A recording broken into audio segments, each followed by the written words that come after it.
if you choose to continue to push forward and continue to grow it and face that adversity, once you accomplish it, you've now changed as a person, right? Because your experience has shaped who you are, and all of a sudden you gain momentum, and success breeds success, confidence breeds confidence, and all of a sudden more becomes possible. Welcome to this week's Escape Your Limits podcast. Our guest today is hailed as the toughest man alive, a father of four, elite athlete and businessman who has truly escaped the limits of human performance and endurance, both physically and mentally. The Iron Cowboy, as he is known, has broken multiple Guinness World Records and has achieved what was once believed to be impossible by completing 101 Ironman-length triathlons in 101 consecutive days. His remarkable journey has completely defied logic and set a new bar when it comes to what the mind, body, and spirit is capable of.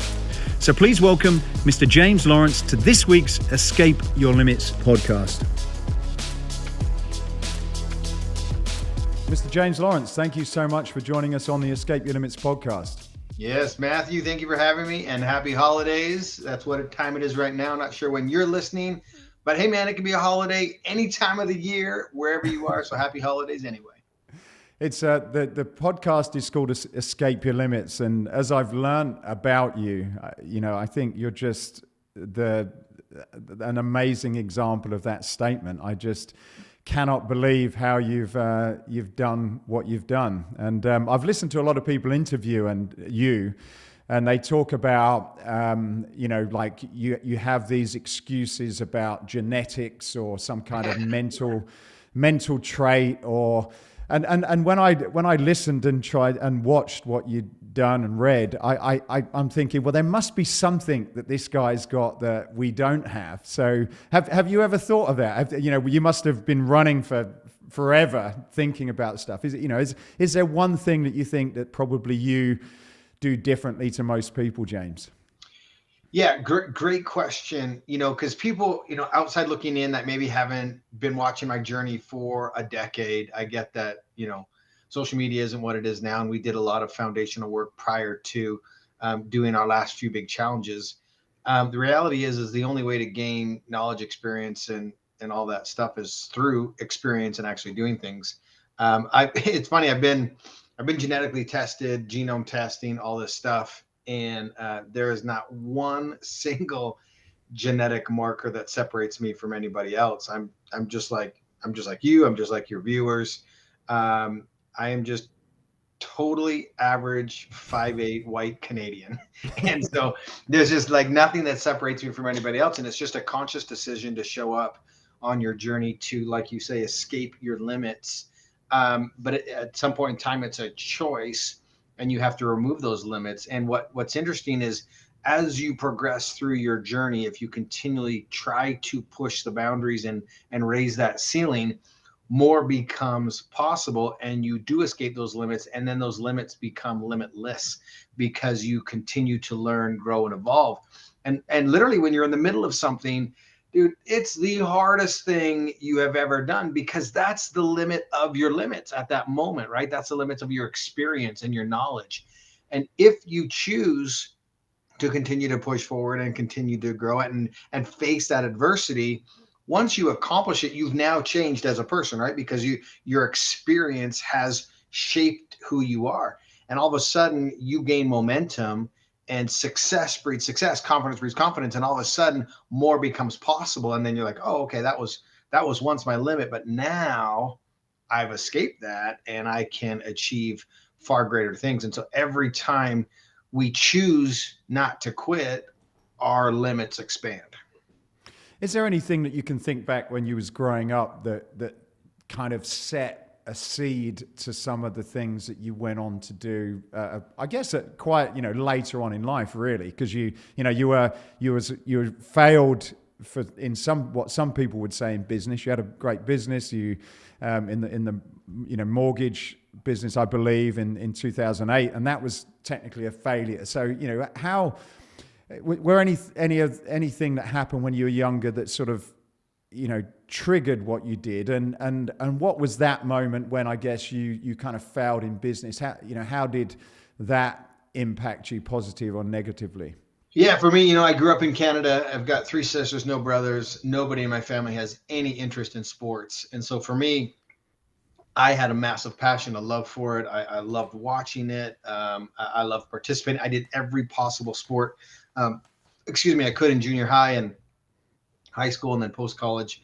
And it was just a part of my life. And so early on, I really gravitated towards wrestling, and that started to shape, my mindset and my willingness to suffer. Um, and I don't look at anything necessarily as a failure. It's, and everybody's heard this, but it's, you get to choose how you interact to the circumstances around you. And we get to choose the path or how we react or what we're going to do in any certain moment. And I'm actually grateful for the failure that happened in 2008 when we lost our mortgage company due to the economy crash. That was a major turning point and pivoting point in my life. And I could have totally felt sorry for myself in that moment. I could have looked at that as, okay, it's over. Life has dealt me a raw card. Instead, I was like, okay, great. I got out of this industry that I absolutely hate, despite it was providing for my family, but I didn't enjoy it. And so it was an opportunity to kind of hit that reset button. And I'm so grateful for the economic crash in 2008, because you go through life and we have a choice. Am I going to be a victim and just like turtle shell the situation? Or am I just going to look at this and say, okay, how can I turn this, spin this, and continue to evolve? And so really that 2008 economic crash was probably one of the best things that's ever happened for me.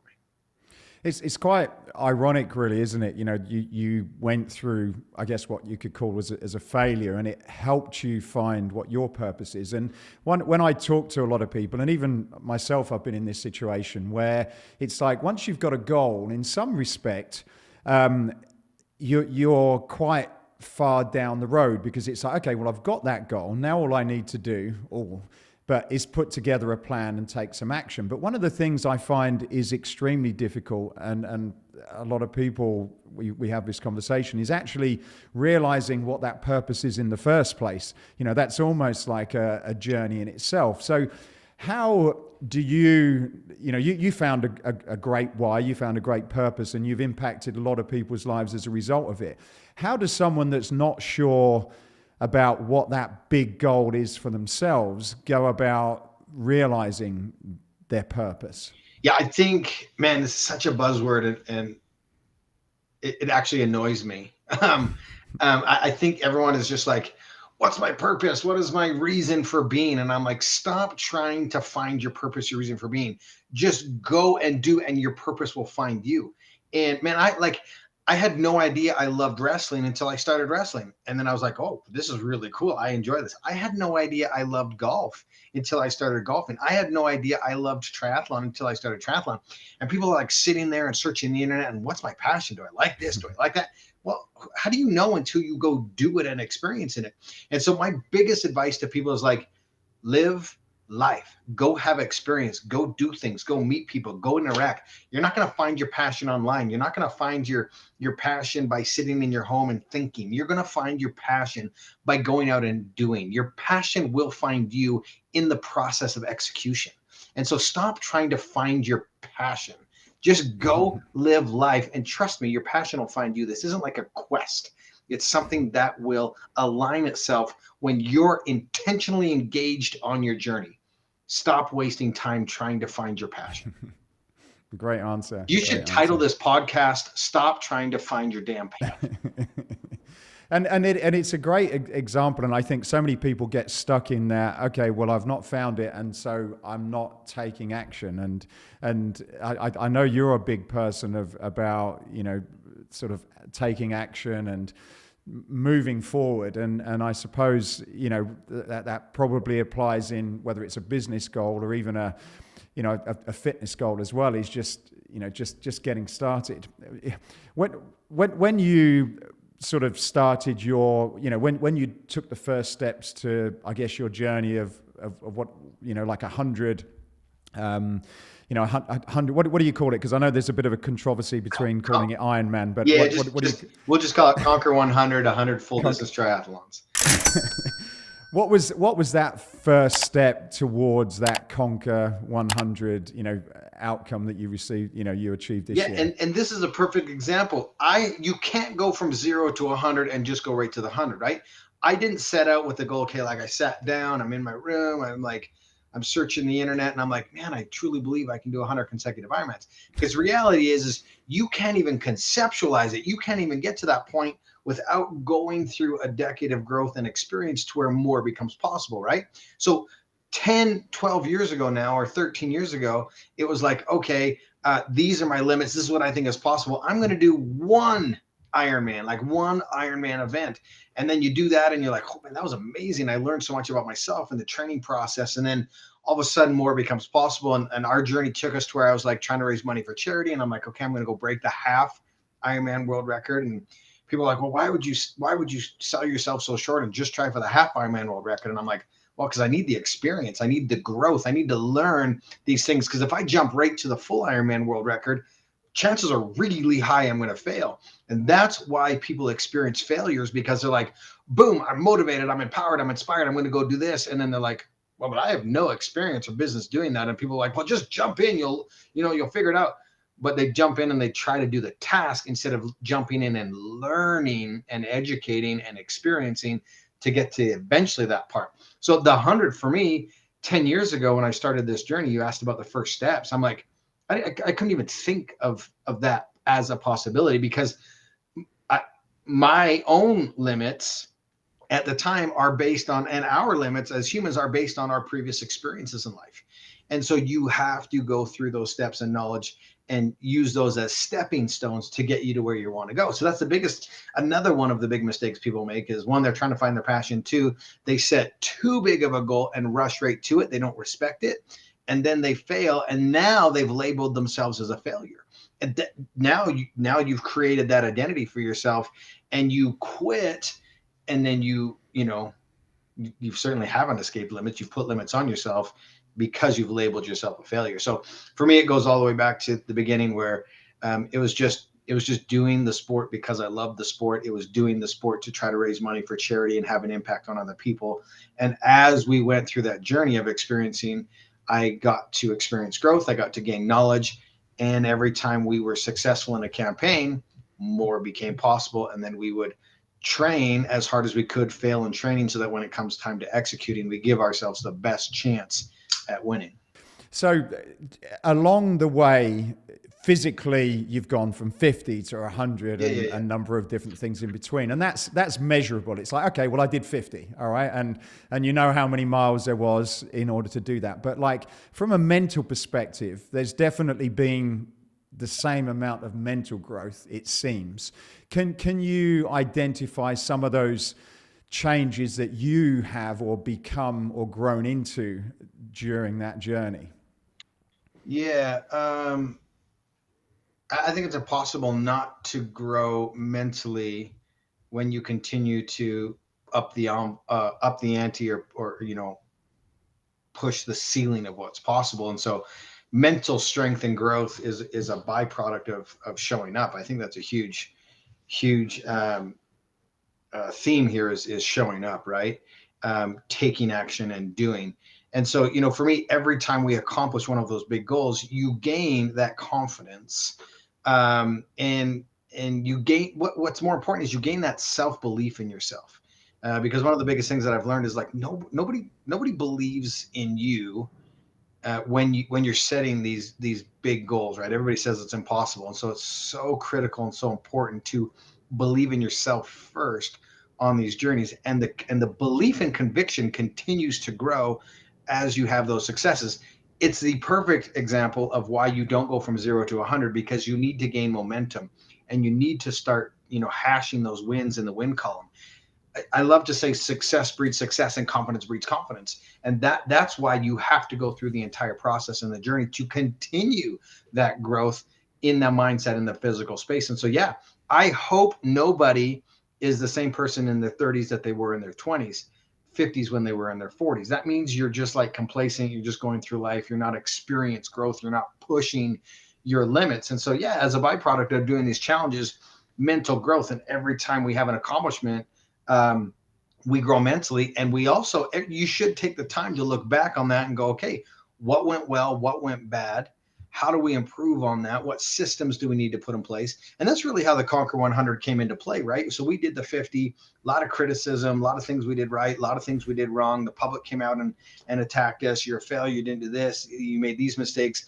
And so it was like, okay, well, this is an opportunity to push the envelope further, erase some of the criticisms that happened in the past, and prove to myself and others that we are who we said we were, and we do what we say we do, and that we're not perfect, and that we're going to make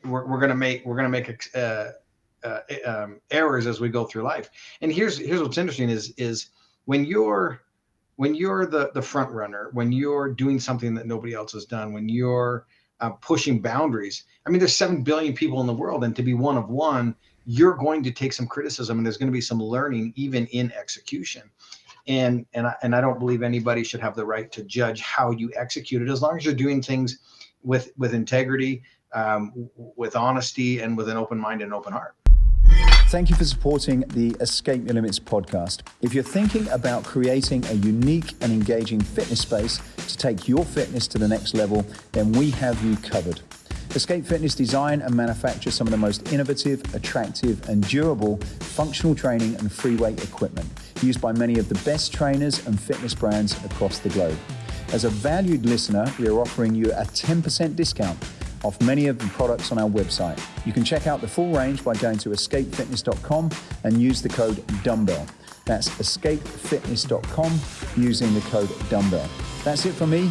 Please enjoy the rest of this interview. It must have been challenging to have a relationship with you, I imagine. You know, a third of your life, a third of a year, you was actually going through the most recent race. You know, it was incredible. You've got, I believe, 5 children. Is that correct? Yeah, 5 kids currently right now, ages 12 to 19, 4 teenage girls in the home. They all still live here. It's an amazing time to be in the Lawrence household. I bet. And a partner that has been, from what I understand, instrumental in this success. What's that been like? What's the growth in your relationship, or how would you describe what you guys have had to do? Because I guess you've obviously mentally accelerated yourself, and I suppose being with someone, they have been on that journey, and I guess have had to evolve with you. How have you managed that and grown together and been able to sort of go through and also, bring up children at the same time? Yeah, it's amazing, because when we started our journey and started to do these bigger quests or challenges, my kids were super young. And when they're young, they're just along for the ride. And we tried to create fun things for them to do inside and outside of the projects. We just tried to be, as parents, you're learning, right? You don't know what you're doing. That's why they come out as babies. When they come out, they just poop and cry and eat. And most people can manage that. And then you learn as an adult, as the kids grow and develop new skills and things like that. And so, my wife and I, we've just always really communicated what the sacrifice is going to be, what each one of our roles is going to be. And with our kids, we just try to involve them. And my wife and I have just said, look, we're just going to try to set the best example for our kids, and they will pick up on these attributes or whatever it is that lead to mental toughness and hard work and persistence, resilience, and grit, and all those fun buzzwords that are out there. But it's been amazing, because a lot of people don't realize it, because I'm kind of the face of what we do, but my wife is a massive driving force behind it. And she's the one that really pushes the envelope with these and runs the behind the scenes. Like, man, nothing great's ever accomplished on our own, right? And our story is no different. And if anybody who watched the Conquer 100 project, that was my daughter Lucy who ran the entire social media campaign, and it was a full-time job to do that, and to the inner workings behind the scenes of what it takes to do a quarter of a year challenge where it's 24 hours a day, no days off. I mean, that's a huge ask. And like any relationship, it takes work and effort, and you're going to go through ups and downs. You're going to disagree on things. You're going to be stressed at different times of the journey. And we just know that, we just celebrated 21 years of marriage, and that in itself takes a lot of time, energy, and effort. And to raise 5 kids in today's world, and with all the distractions, and man, I couldn't be more proud of my wife and my kids and the effort that they do and their willingness to show up every single day, because I'm not the Iron Cowboy. We're the Iron Cowboy, and it's a brand and it's a family journey. And I think we are all learning at different parts of the journey. And it's like life with anybody, right? Everybody's on their own unique journey, whether you're at the beginning, the middle, the end, somewhere in between. You have to go through life and learn these same lessons. And you get to choose how many times something happens to you to where you have to learn that same lesson and how fast you progress. And so I think myself, my wife, and all my 5 kids, we're all on different parts of our own unique journeys, and we are all learning at different rates. But it's fun to watch the kids participate in the journey. It's fun to watch them pick and choose where they want to participate, how much they want to participate, especially now that they're, teenagers going into adult life. They have their own lives, they have their own dreams, their own ambitions. Like Lucy loves what we do and wants to be part of it. That's my oldest daughter, and wants to be, she works for me full time, wants to be part of the whole thing. And I've got a younger daughter who's 13, 14, and she just wants to hang out with her friends. But she sees what we do, she understands what we do, and it allows her to grow, but apply it to her life, right? My kids just have the same mindset that we do. Like, there's no exceptions. You say what you're going to do. You work hard, you play hard, and you just experience and try to find what your passions and what makes you happy. There's a phrase that you've described, and I want to check it's correct. Is it catastrophism? Is that right? Catastrophizing. Oh, catastrophizing. Yeah, catastrophizing is the actual word, and I love it because. Or do you know what it is? No. No. That's what I was going to ask you. No. Yeah. So what it is it's just like, if you reverse engineer it, it's about being present. And catastrophizing is contriving an event in your mind that hasn't happened yet. And we put a lot of worry into it. We put a lot of thought into it. And it's just this mythical future event that hasn't happened yet, that is in our control. And we're so busy, we're filled with anxiety or depression or anything, thinking about a future event that isn't real yet. And typically it's the worst possible outcome. And that's why it starts with catastrophe, right? Catastrophizing.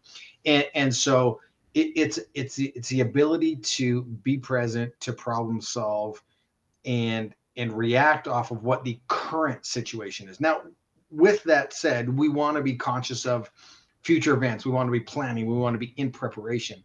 But we don't want to give away all of our energy to a future event that may or may not happen, because catastrophizing is typically a focus on a negative event in the future which we can't control that. Now, we can control our actions and whatnot in the present, but to think of the worst possible outcome in the future and then to give that any power is destructive. What we need to put our energy on is working on today's solution to not put ourselves into sticky or bad situations.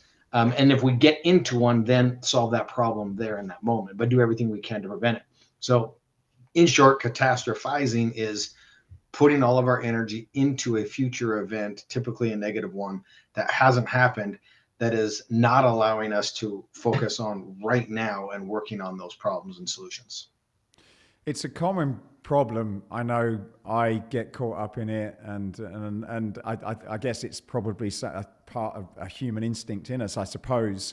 Have you found any ways or habits or rituals that help you deal with that? Because my guess in what you've been through and the injuries that you've had on your way when you've been so early into achieving some of these goals, you must have had some mechanism that kicked in to say, look, okay, I'm 5 out of 50 or 5 out of 100, and it's not a great situation, but I'm gonna continue on. Like, how do you do that? How did you do that when you were in one of those situations? Yeah, I think the first step and most important thing is just to be conscious or aware that it happens, because I do agree with you, Matthew. It is somewhere hardwired in our DNA to worry and to do all of these things.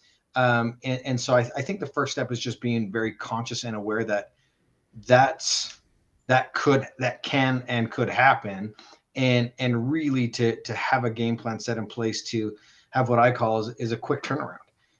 because in these campaigns with the team and the group that we have, it's like everybody needs a moment to process something or internalize what's going on, or to again think or process about it.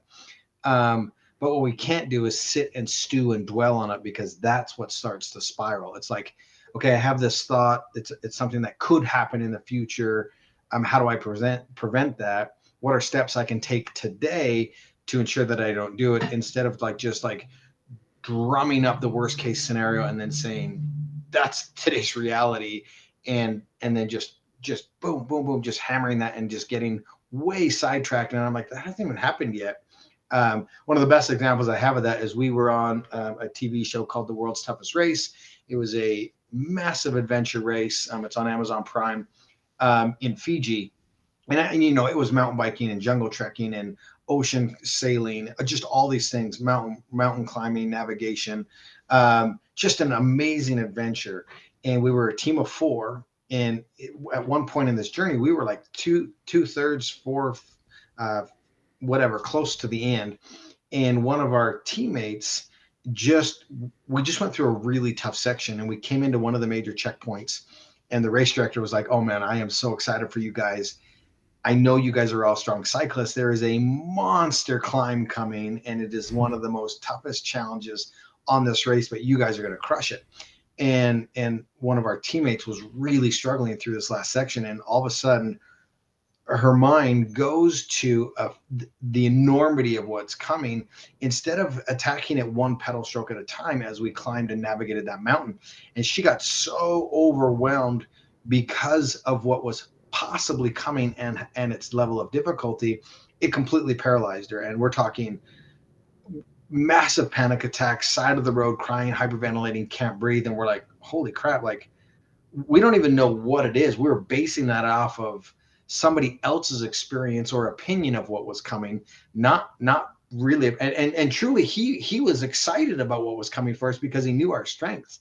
But in the reality of where she was in that moment, it completely overtook her, and we almost got sidelined and taken out of the race because she physically couldn't continue until we talked her through it and got her like, hey, look, the next pedal stroke is the most important one right now, and we can control that. We can't control the mountain, the weather, the conditions. Like, let's just work. Like, I can carry your pack, but I can't turn the pedals over for you. You have to make that decision, and let's forget about what's coming, because we really don't know what it is, and we're good. Let's just continue to move, take the next step on our journey, truly focus, and put all of our energy into right here, what's in front of us. And as soon as we had her make that realization, dude, everything changed for us. And we started to pick off teams. We made up like 10 or 15 spots in that section. And to look back on it was crazy, because moments before it, she was literally hyperventilating, side of the road, couldn't get it, because she was catastrophizing something that wasn't something that wasn't right in front of her, based on knowledge or information that we were given that was maybe true, maybe false. But in her mind, it was like, if I'm struggling right now, if that's impossible, what's coming, I'm going to put a limit on myself. Have you ever been in a situation in terms of your races where you've felt like quitting? Has that quit ever come into your mind and it's like, okay, that's it, I'm going to stop?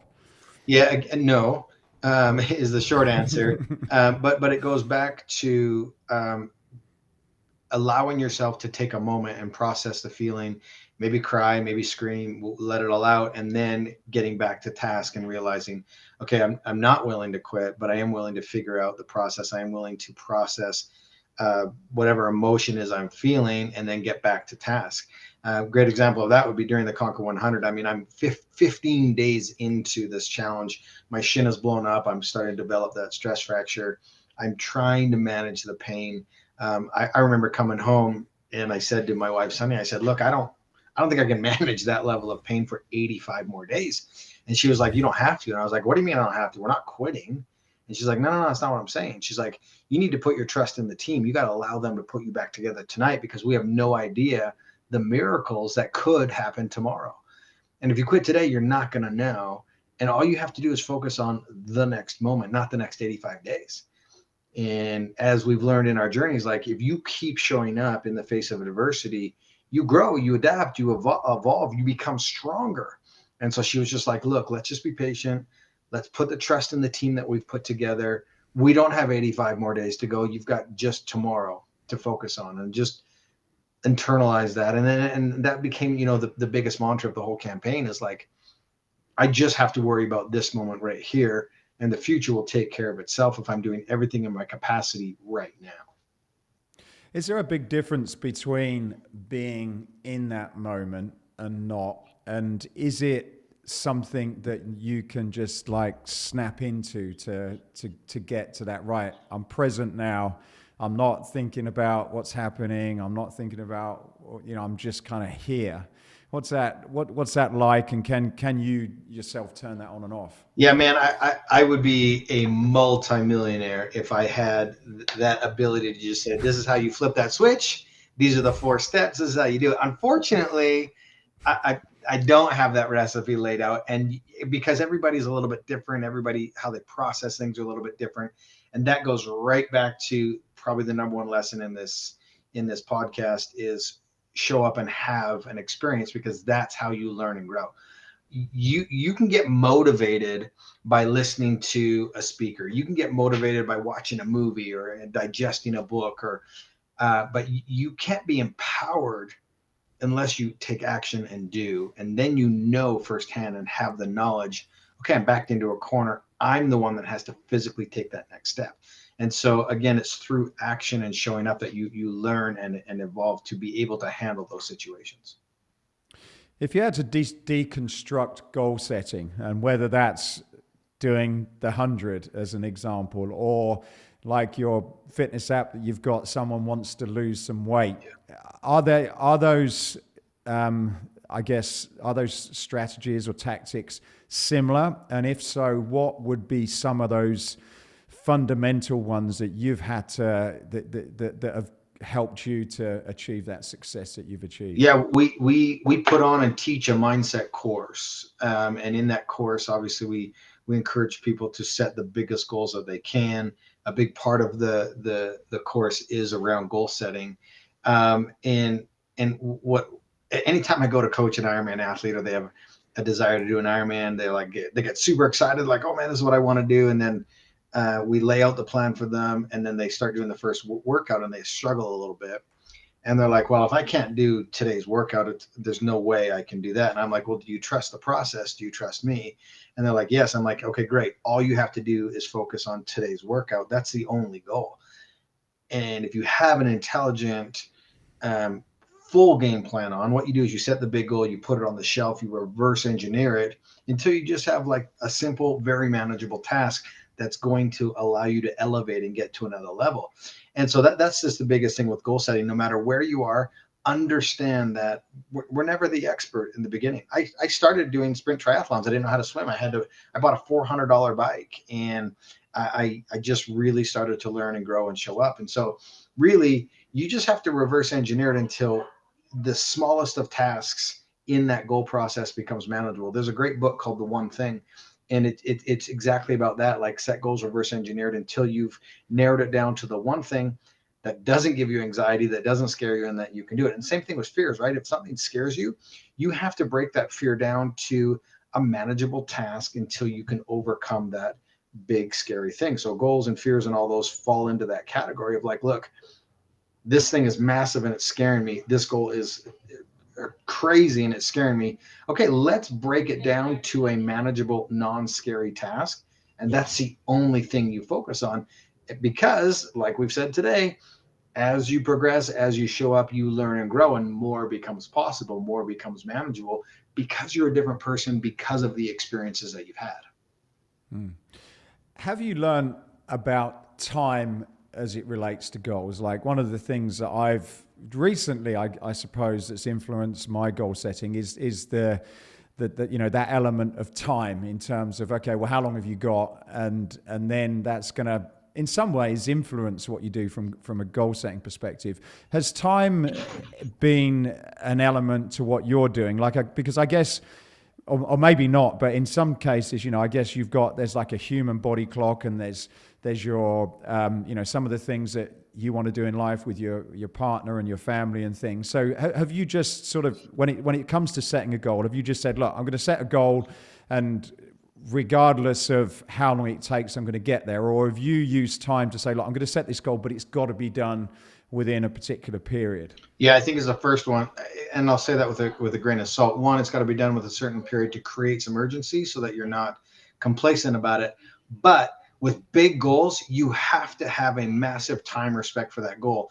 And that's why people ultimately fail, is because they do set the big goal and then they rush towards it without learning the milestones, the stepping stones, the whatever it is, the momentum along the way. And so the biggest mistake people make is, again, they set that big goal, but then they don't reverse engineer it. They don't respect the time frame that it takes to accomplish it. Ultimately, they rush towards it, they fail. I would say with anybody setting a big goal, again, set that big goal, but reverse engineer it with hundreds of goals in between and manage it, and just be really realistic. I would say anybody that puts a big goal on the table, double the time frame that you're currently thinking about it. Now, you do need to show up with relentless pursuit every single day, because you want to keep moving that needle. But ultimately, you can't control when or how you're going to adapt and evolve, because everybody's physiological, and I'm talking about physical goals, right? Sometimes the body's just not ready, and it takes foundational work in order to do it. So set the big goals, but respect the enormity of the goal and give it time, and lay out the process in order to do it. So time is super important. With big physical challenges, like I realize, okay, my time clock is going to expire on what I can and cannot do, in theory, right? Because age is just a number. Now, am I going to go to the Olympics right now? No, that's unrealistic. That is a terrible goal for me to have. And so I really need to adjust what is reasonable with age and time that I have. But business goals, dude, there is no limit really, and it's just a matter of my willingness to show up, because the only way to guarantee your failure is to stop showing up or pursuing that goal. And so, like, I've got great business goals, but I'm not rushing them. I am taking my time with them, because I'd rather do it right and release an amazing, great product than to rush it and have put out a really bad product, and ultimately that becomes what you're known for, and now you've have ruined your chances, but you've made it really hard for yourself.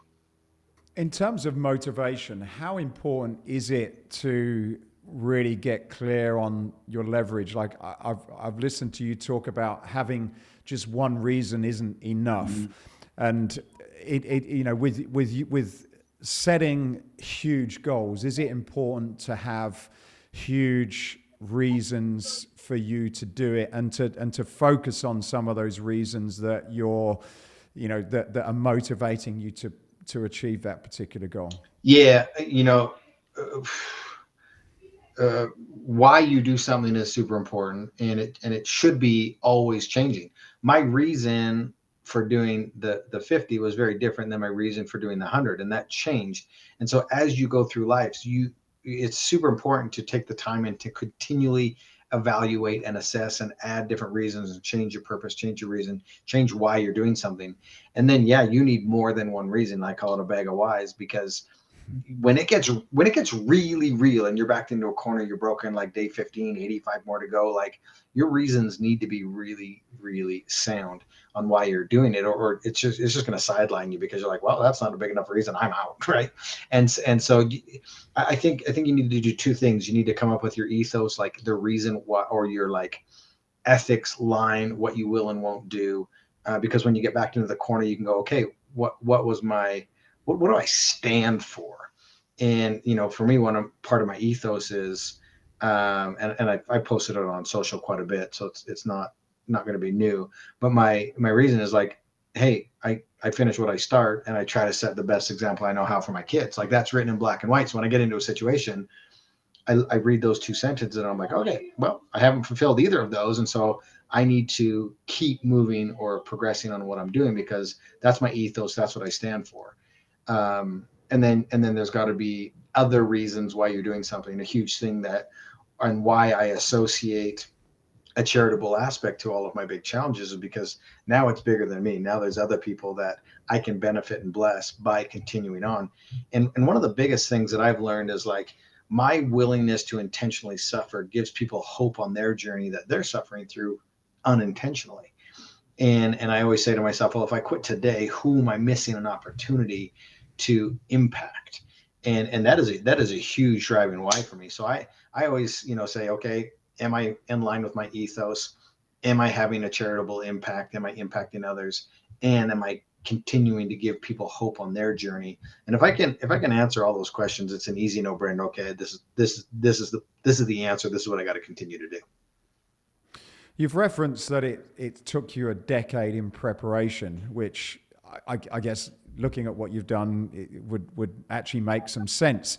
And I suppose, it's easy to not necessarily appreciate the amount of work and preparation that goes into actually just starting to get to the goal itself. So in your experience, is that prep, how much emphasis do you put on preparation, and is the preparation a goal in itself, just to kind of get to that base camp, before you've even climbed the mountain?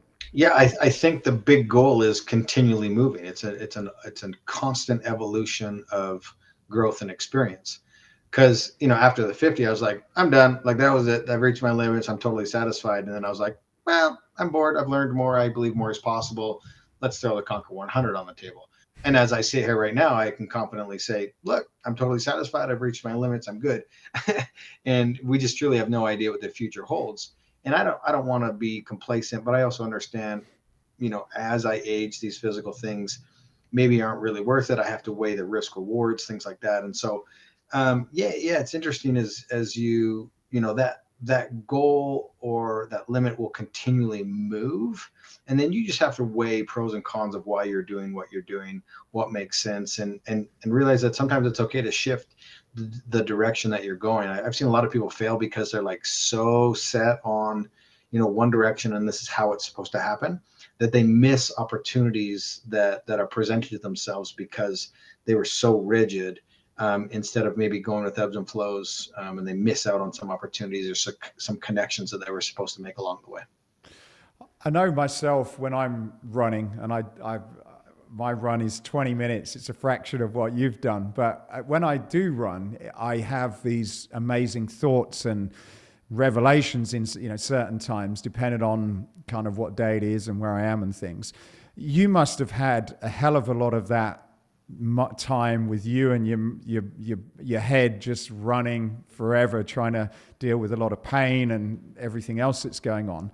Has there been any, I suppose, revelations that you've had? Is that time on your own when you've been running, has that been a key part in ideas or what you're doing in your life? And have you had any profound moments just whilst you've been doing that type of exercise or challenge? Yeah, I actually am very dangerous when I go ride my bike up in the mountains, and my wife is like, "Ooh, are you sure you want to do a 5-hour ride by yourself today?" Because that's when I do a lot of my thinking. That's kind of my zen. That's kind of when I do my meditating and thought process. I come up with great ideas, and I think it's super important for people to unplug or just think or meditate or go on walks or just separate yourself from noise and distraction, because that's, you have to go through life and think about the past and learn from it and evaluate and then dream. I think as adults, we've just got so beaten down that we've forgotten how to dream. And I think that's super important in the process. And for me, a lot of my thinking, a lot of my great ideas are when I'm off my phone, when I'm on my bike, when I'm running. A lot of people aren't comfortable with the conversation that they have with themselves. And I think you need to get comfortable with the dialogue that you have, the voice inside of our head, learning how to manage that. I talk a lot about the voice inside of our head as a bully, and how important it is to, learn how to communicate with that inner voice. For some reason, as adults, we're hardest on ourselves, and we see ourselves in a light that most don't, and it's typically in a negative fashion. And so to learn how to silence that bully, how to communicate with him, how to, just be comfortable with who you are, and then on top of that, be able to dream. We've forgotten how to dream, and that's truly how you escape your limits, is by dreaming and then executing. And I think that is one of the gifts that we can give ourselves, is to be okay and have conversations with ourselves, and that self-evaluation, I think, is super important. That's how you find out what your reasons or bag of whys is. Like, you're not going to figure that out unless you do a self-analysis. You're not going to figure out what your ethos is and who you stand for if you've always got this constant distraction and you're not willing to just be like in thought, right? Is there anything that you have faith or believe in outside of your own personal, I guess, your own personal capabilities? Rephrase. So do you, obviously a lot of what you do is down to you and your team, Mm-hmm. you mentioned them, but do you have a belief in something outside of yourself or above yourself that you know is this sort of guiding force to what you've been able to pull off? Yeah, for sure. We're a spiritual family. We're a Christian-based family. We believe in a higher being. We believe in energy. We believe that what you put out comes back to you. All of that. And so, yeah, I mean, there's a massive force out there. People call it different things. We believe it's Christian. It's Jesus. And it's a huge part of who we are, how we live. Yeah, I mean, people all the time ask me, man, how did you guys do that? And I'm like, well, I don't know. It's probably Jesus. Is there, as a family, and continuing on that point that you just made, are there rituals and habits that have stayed with you that kind of, I suppose, solidify those those moments, those thoughts, and that direction where you sort of come together, or you talk about things or share ideas? Is there anything that you've found has worked for all of you guys together? We take every Sunday off. We dedicate it to religion. We get together as a family. We play cards. We connect. We just chill out, and we reset for the next week so that we can give it everything that we have. And I think it's important. I mean, we're in a day in society where it's like, go all in, all out, all the time, no days off, no pain, no gain. And I'm like, well, that's a fast track to failure and burnout, right? And injury. And so it's super important to take those time off to recover. I mean, our coaching philosophy is, how high can you soar? Stress, optimize, adapt, and recover.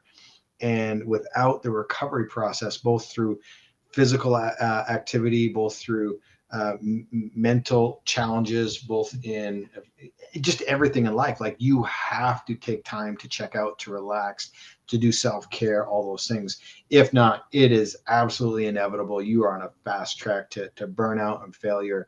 Yeah, you got to take time for you and reset, for sure. So in terms of recovery, like, you must have had an incredible ability to recover, just to continue to do that for a ridiculous amount of time.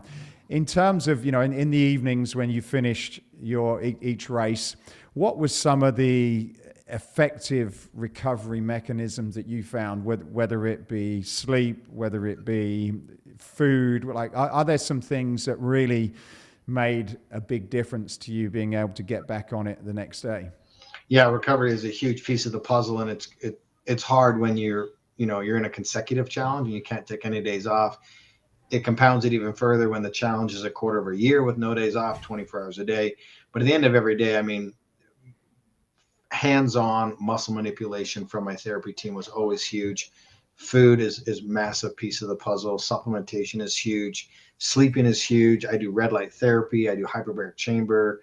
Again, the deep tissue massage work, PEMF pads for your reconnection and recharging your cell base. There's just so many things that go to it. I'm often quoted as saying the secret to success is doing a lot of little things consistently over a long period of time, and that is the case with recovery. It's just a lot of tiny little things that we're willing to do consistently, and ultimately, I've just gotten really good at, in these big challenges, being durable and just holding on top of doing all of the little things. If I did have a weird genetic gift, it's the gift to suffer, and to endure pain. And that's where I put my focus. I'm like, okay, I'm just going to do everything I can. I'm going to trust in the team, and I'm going to hold on. They're going to put me back together. We rinse and repeat. And ultimately, it comes down again by having experiences, knowledge, and realizing that, okay, one of the big questions I always get is like, okay, what's more important? Is it more mental or is it more physical? And my answer to that is it is 1,000% both. You can't be a mental giant and not put in the physical preparation. You could be the most mentally tough person on the planet, but you weigh 300 pounds and you haven't respected, what it takes to do this goal. Your mind can't pull your body through that. And same thing, you could be an absolute physical specimen, and if you're a mental midget, your mind isn't going to pull that incredible athletic body through it. And so you have to be super powerful in both, and they work together. Now, the mind is super powerful and it can protect you in masking symptoms, masking pain, generating more strength in the mind, and allowing you to continue. But if you aren't a super powerhouse in both of those categories, you're not going to be able to do a mental and physical challenge of like a significant duration. When you did the 100, I understand that you decided that once you were finished, you're actually going to do 101. What was, tell me what made you want to do that?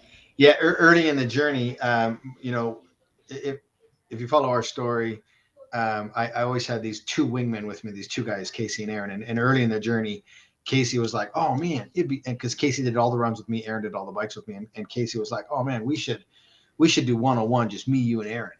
And I was like, "Dude, stop it right now! Like, no chance that's happening. I can't even conceptualize tomorrow, let alone an additional day on top of the 100." And then and so we just like literally stopped talking about it. And then as we got closer into the 90s, past 95, I was like, the conversation changes to, because early on you're like, I can't conceptualize doing one more. And then you get to like 95, 96, 97, 98, you're like, what's one more at this point, right? And see how the vernacular changes, and all of a sudden you're like, okay, well now at this point, what's one more? And that's why perspective is super important on a journey, and be careful about catastrophizing and when you do it in your journey, right? And so, I mean, it was totally off the table because I was so broken with 85 more to go. Like, I can't even, I'm struggling showing up today, let alone 85 more days. 101, stop talking about it. And then once we turned that corner, momentum came, continued to problem solve, continued to show up. 98 comes, and I'm like, okay, team, let's talk about it. And literally 3 days before the finish of our campaign, we put together the concept, the idea to do 101. My Jersey team, in 48 hours, design, print, delivery, to us. And so just an unbelievable team that I had around me to make that happen. It really wasn't planned throughout the whole thing. With 3 days to go, we put it on the table. And I speak around the world. I'm known as a motivator and empowerer, and we share our journey to give people hope. And one of the things I talk about is like, look, you've got one more, you can do it. And I felt I would be a hypocrite if I didn't go like, I haven't really done one more, but I know you can do it. And so I was like, okay, I got to lead from the front. I got to set the example. And ultimately, it's for my kids and my family. I'm like, look, if this is what I'm going to preach, I've got to do it. And so we just set out, and we were like, you know what, we're going to do one more, because I was broken. Even though we'd accomplished the goal, I was broken. And like, I felt it super important. Like, I've got to show up one more day, just so that I can continue to say, look, when you are broken, when you feel defeated, when you feel completely alone, you can get up and you can do one more. Now, I don't know how many times you're going to have to get up and do one more, but if you continually get up and do one more and show that strength, eventually your journey will shift, your journey will turn, and you won't have to suffer one more. It'll have turned, and you'll have, started to gain that momentum. So I just thought, as a team, we found it super important that we want to lead from the front. We want to set that example. And so ultimately we showed up and we jumped in the pool and did 2.4 miles. We biked another 112, and we did a full marathon to finish. So 101 consecutive 140.6 mile days. Wow. I heard that when you finished, there was this sort of period of when your mind and your body was going from this sort of like, I guess like automatic, I guess survival mode to coming back to normal. Mm-hmm. What was that? What was that like? You know, was it kind of a bit of a shock where you'd just mentally been so focused for such a period of time that, you know, your head was trying to sort of fit everything back together again? Explain that period. I found it quite interesting when you was talking about it. Yeah, it was fascinating because, coming off the 50 Ironmans, 50 days in 50 states, the experts were like, hey, be careful, there's going to be a letdown and this and that. And there really wasn't. And so a 7-week campaign, my mind could handle it. My body handled it really well. And we just finished that, transitioned right into business, got taken into the speaking world, went to speak in 48 countries. And I just assumed, the same thing's going to happen on the 100.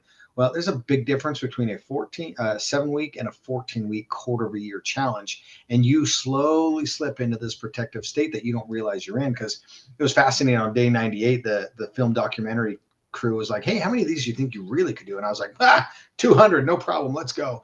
And then like day 102, 103 happens, and you're like, how the hell did I do 5 of those? Right? Because your mind finally goes, okay, you've accomplished the goal. Boom, this is what you've done, and I'm going to let you feel about it.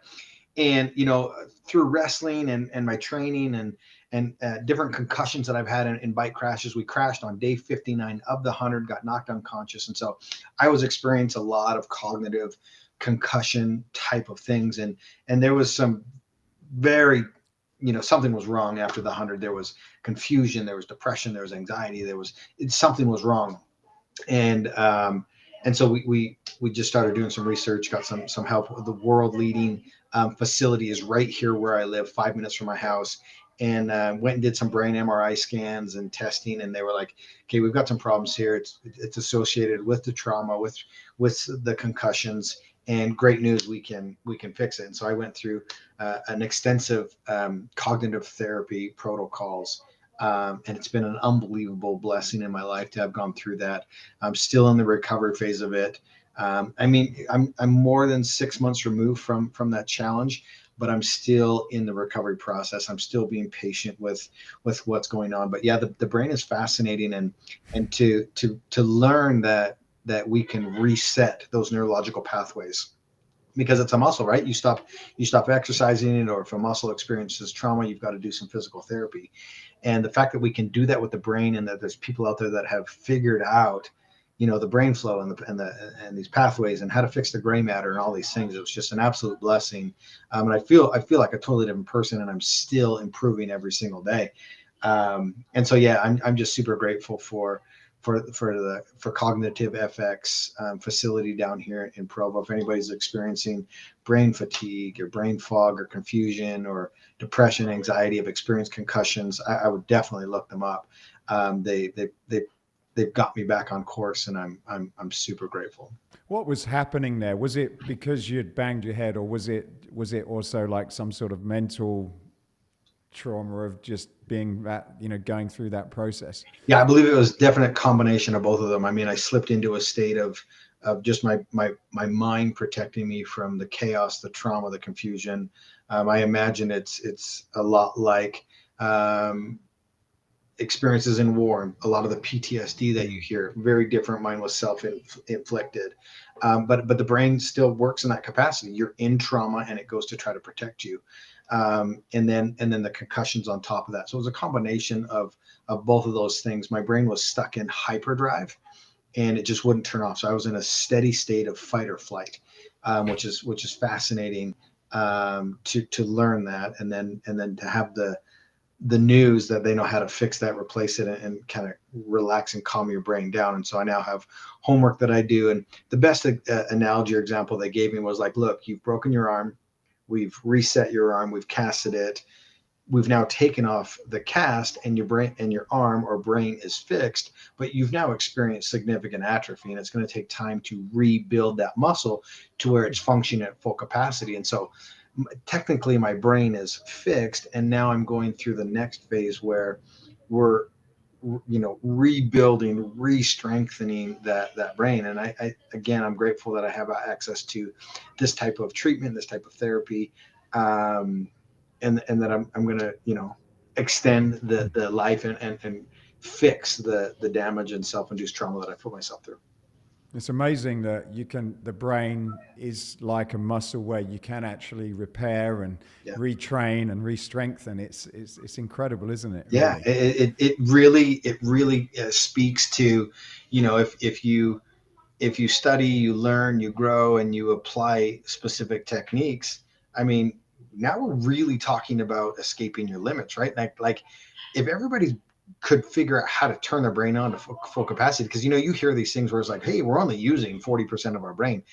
Imagine if you were tapping into 100% of it. And so as we learn about cognitive therapy and how the brain works and the science and everything that's available to us, man, as a person, I mean, just that's why records continue to get broken, because the knowledge and experience that we have continues to evolve. And now we as people just have to say, okay, how am I going to take this knowledge? How am I going to apply this to my life? It's the same thing as making a decision to go to the gym every day, making a decision to put good food in your body every day, like giving your brain and doing, like there's apps, there's brain apps that you can go on and they're free, and you do these puzzles and things and you're keeping your brain sharp. My wife in bed every single night, I'm watching Sports Center and she's doing like Sudoku puzzles, and that's really working and helping her brain. And so again, it's a choice, a sacrifice that we get to make as humans. How much do we want to evolve? How much energy and effort do we want to put in to see growth in our journey, both physically and mentally?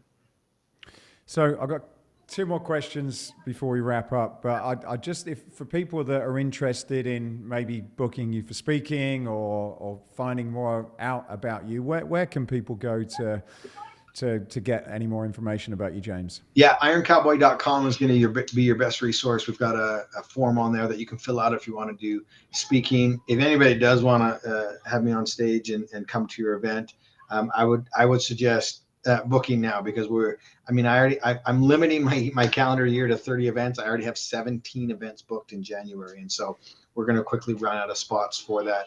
Social media, we post a lot of stuff on there, Instagram and Facebook. Iron Cowboy and Iron Cowboy James are the handles. But yeah, basically everything can be run and through our website, ironcowboy.com. And that's where people can access us or get a hold of me. I answer all my messages, DM me, shoot me an email, james@ironcowboy.com. I answer them all myself. Great.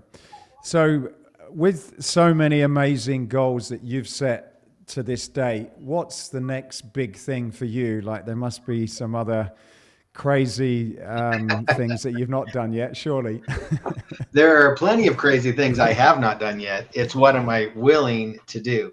And I think that's ultimately what I've learned on the journey that I've been on is I truly believe that I can escape my limits. I truly believe that what can be accomplished both physically and mentally is attainable. I believe I could do 200 Ironmans. Do I want to? No. Am I willing to put in the time and the sacrifice to accomplish that? No. But with the right game plan, the right team, the right amount of time to respect that type of goal, I believe it's possible. Risk reward, not there for me, right? And so I now have the knowledge that, look, I can accomplish it. I could go climb Everest if I wanted to. It's just going to take resources and time and sacrifice. And people are asking themselves the wrong question. It's not what do I want to accomplish. It's what do I want to sacrifice in order to accomplish that. And for me, I'm totally satisfied at this point with physical and mental feats because I have that knowledge that, look, if I want to do that, I can. It's what am I willing to sacrifice and what are the pros and cons to doing it? And so for me, really what's next is focusing on my family. My kids are ages 12 to 18 or 19. They're going to be moving on their journeys soon. And I don't want to miss too far or miss out on this part of the influence that I can have on them and the lessons that I can help navigate them through. And then really, like I said, we're doing a ton of speaking. And when I get on stage, it's amazing because our journey to intentionally suffer gives people hope on their journey. And it also removes any excuses or entitlement that they have. And so it is so impactful that part of my journey to be able to impact those individuals on their journey. And so I think really what's next for me is focusing on my kids, my family, still continuing to pursue our business, be on stages, Like I said earlier, we've launched a mindset coaching program that we're relaunching in January. We've got some triathlon challenges that are coming. We've got our fitness app as of this recording that launches December 27th. So that's just in a couple weeks. And so there's a lot of really fun stuff that we're doing. We're going to write our second book. Our current book is Redefine Impossible. That can be grabbed on our website or Amazon. It's even on Audible. We've got a second documentary that's coming out. I'd like to eventually shift my focus and do a feature film, something like a Rudy or something. It could be really, really cool, but do it from my wife's perspective. Anybody that's interested in doing something like that, let's collaborate on that. But I think that's what's next for me, is just like continuing to race for fun, to continue to evolve mentally, continue to grow physically, and continue to have the biggest impact that we can have on others. Ultimately, like, everybody's goal should be to be one of one in everything that they do and to leave a legacy once we move on from this life. At this point, I normally ask people to share their story of how they've escaped their limits. But in your case, I'm going to suggest that people read the book or watch the documentary. But what I would ask is, what does escaping your limits mean to you, James? Yeah, to me, it's just like not escaping your limits, but truly bypassing your limits, or have the belief that there is no limit. And I believe that I have that knowledge. Again, it just comes down to what am I willing to sacrifice. And so escaping your limits means, to me, set giant goals, continue to pursue those, because that goal will continually move and evolve. And it's just a matter of showing up on your journey every single day with relentless pursuit. Fantastic. Well, James, you are a real inspiration. I've certainly learned a lot about goal setting, and I hope myself and anyone that's listening will be able to achieve a fraction of what you've done. And thank you for all the good work that you've done in during going after those goals as well. So I appreciate your time today, James, and I look forward to seeing what's next on your list. Awesome, man. Thank you, Matthew, and everybody. Have an amazing holiday season and enjoy everything that you pursue. Hey, I hope you enjoyed this podcast. If you did, then please go over to iTunes and subscribe to the Escape Your Limits podcast. Leave a review, leave a comment. It really would help us a lot to continue to keep these going.